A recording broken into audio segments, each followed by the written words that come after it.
നമസ്കാരം. തിരുവനന്തപുരം വിമാനത്താവളത്തിലെ IB ഉദ്യോഗസ്ഥയുടെ മരണത്തിൽ സഹപ്രവർത്തകനും IB ഉദ്യോഗസ്ഥനുമായ സുകാന്തിനെതിരെ കൂടുതൽ തെളിവുകളാണ് ഓരോ മണിക്കൂറിലും പുറത്തു വന്നുകൊണ്ടിരിക്കുന്നത്. സുകാന്ത് 25-കാരിയെ ശാരീരികമായും മാനസികമായും സാമ്പത്തികമായും ചൂഷണം ചെയ്തുവെന്ന് കുടുംബം പറഞ്ഞിരുന്നു. ഈ വാദങ്ങളെല്ലാം ശരിവെക്കുന്നതാണ് പോലീസിന്റെ കണ്ടെത്തലുകളും.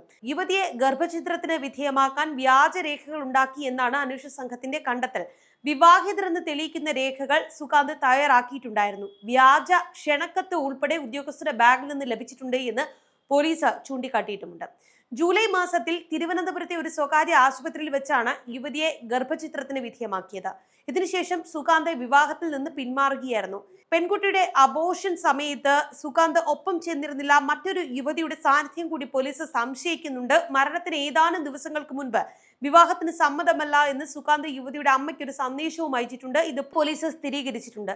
ഇതിന് പിന്നാലെയാണ് പെൺകുട്ടി വലിയ മാനസിക സമ്മർദ്ദത്തിലായത്. ഇതായിരിക്കാം ആത്മഹത്യക്ക് കാരണമായത് എന്നാണ് പോലീസിന്റെ അനുമാനം. സുകാന്ത് സുരേഷിനെതിരെ പോലീസ് ബലാത്സംഗ കുറ്റം ചുമത്തുകയായിരുന്നു. ലൈംഗിക പീഡനത്തിന് തെളിവുകൾ ലഭിച്ച സാഹചര്യത്തിലാണ് പോലീസ് നടപടി കൈക്കൊണ്ടത്. സുകാന്തിനെ കഴിഞ്ഞ ദിവസം കേസിൽ പ്രതി ചേർത്തിരുന്നു. ഒളിവിലാണ് സുകാന്ത്. ഇയാൾക്കായി പോലീസ് ലുക്കൌട്ട് നോട്ടീസും പുറത്തിറക്കിയിട്ടുണ്ട്.